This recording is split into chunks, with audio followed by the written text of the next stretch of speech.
से छीन लिया है कि खुद से बातें करते कई जमाने हो जाते। हाच संदेश काल विशालजी नरवाडे सीओ साहेब यांनी आपल्याला दिला। त्यांनी त्यांच्या भाषणामध्ये सांगितलं की आज आपण हा जो मोबाईल आहे, हा मोबाईलमध्ये आम्ही ॲडिक्ट झालेलो आहे मोबाईलचे। कसे तर ज्याप्रमाणे आपल्याला दारूचं व्यसन असते, कोणाला सिगारेट फुकण्याचं व्यसन असते, कोणाला ड्रग ॲडिक्ट असतात, तर तितकाच खतरनाक हा मोबाईल सुद्धा आज आपल्याला झालेला आहे।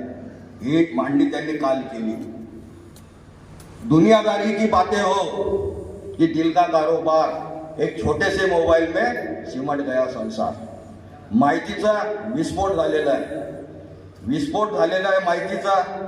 आणि या विस्फोटामुळे आपल्याला वाटते, म्हणजे आपल्याला भ्रम झालेला आहे की पूर्ण जे नॉलेज आहे ते बिलकुल आमच्या अंगठ्याजवळ आलेलं आहे। पण ही भ्रामक कल्पना आहे, ही भ्रामक कल्पना आहे। आणि खरं आपण पाहिलं तर आपण रुग्ण झालेलो आहोत, ही गोष्ट खरी आहे। आणि म्हणूनच हा अतिशय चांगला विषय आमचे ग्रंथपाल पाटील सर यांनी आज या ग्रंथ महोत्सवामध्ये ठेवला, त्यामुळे त्यांचं सर्वप्रथम मी अभिनंदन करतो। तसेच आजच्या कार्यक्रमाचे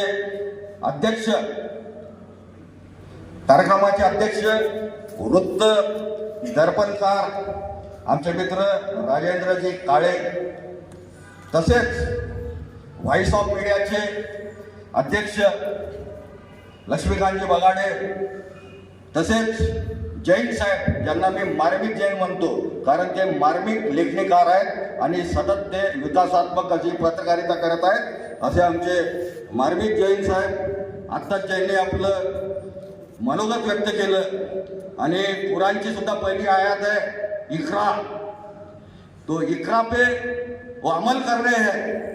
आणि बाबासाहेब आंबेडकरांच्या नावानं ते वाचनालय चालवत आहेत मेकर सारख्या ठिकाणी, जो एक मनुवाद्यांचा गड आपण समजतो, तर तो उद्ध्वस्त करायला सुद्धा त्यांची मदत भविष्यात होणार आहे लायब्ररीची। कारण विचार हे कोणती क्रांती असो, प्रत्येक क्रांतीचं मूळ हे विचार क्रांती असते।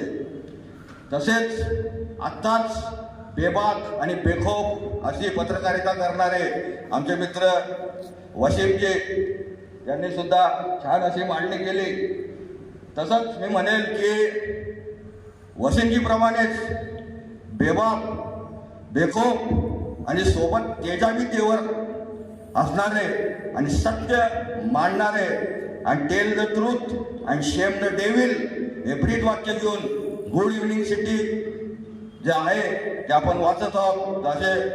अतिशय सुंदर असं सूत्रसंचालन करणारे आमचे मित्र रणजित सिंगजी राजपूत आणि आपण उपस्थित असलेले सर्व ज्ञानदानाचे काम करणारे, अज्ञानातून ज्ञानाकडे या समाजाला नेणारे, आणि मी म्हणेल की ग्रंथपाल हे जे काम करत आहे हे सर्वात महत्त्वाचं काम आहे। आणि आपण केवळ शहरात नाही तर आपण ग्रामीण ठिकाणी आपण हे काम करत आहात, हे अधिक महत्त्वाचं आहे। कारण क्रांती जी आहे आम्हाला नेहमी जी आहे ग्रासरूट पासून व्हायला पाहिजे, त्यासाठी आम्हाला ग्रामीण केंद्र हे अतिशय महत्त्वाचे आहे। मला उल्लेख करावा वाटतो की आमचे मधुकरराव चौधरी जे होते, मधुकरराव चौधरी सभापती होते, तर त्यांनी खिरोद्यासारख्या ठिकाणी जिथे त्यांनी म्युझियम असेल तिथे त्यांनी म्हणते अगदी शाहू महाराजांनी जसं घडवलं तसं त्यांनी त्या छोट्याशा ठिकाणी त्यांनी घडवलं होतं। तर आमचे केंद्र आम्हाला आता हे चेंज करायला हवे, तरच आपण क्रांती करू शकू।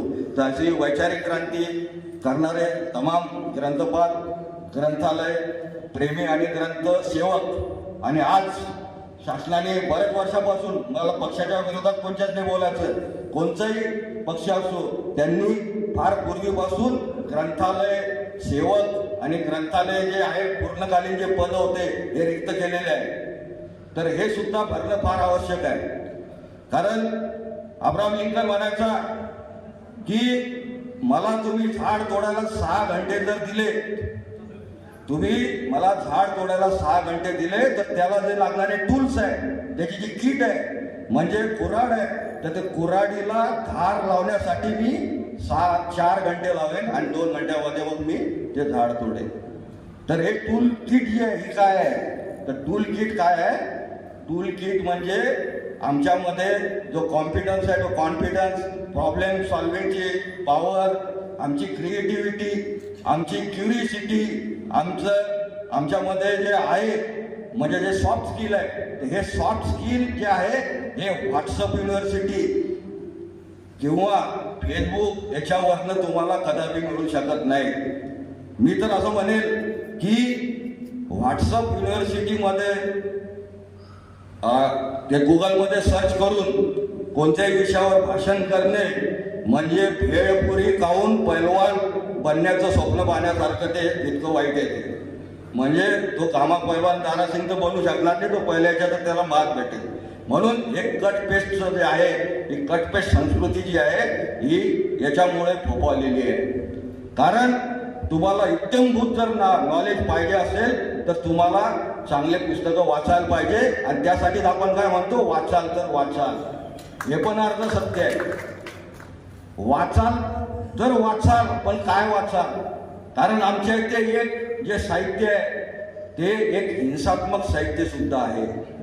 मी एक संस्कृत श्लोक सांगतो तुम्हाला, त्याला त्रिकाल ते म्हणत असतात. ओम अयम वयम भीष्मस्तंभे जंबो दद्महा, हे त्रिकाल ते म्हणतात. तर याचा अर्थ आहे की जे आमचे जे शत्रू आहेत, आमचे जे विरोधक आहे, हे जळून खाक होऊन जाऊ द्या. आणि दुसरीकडे आपण पाहतो तथागत बुद्ध असेल, तथागत बुद्ध जो होते त्यांनी अंगुलीमाल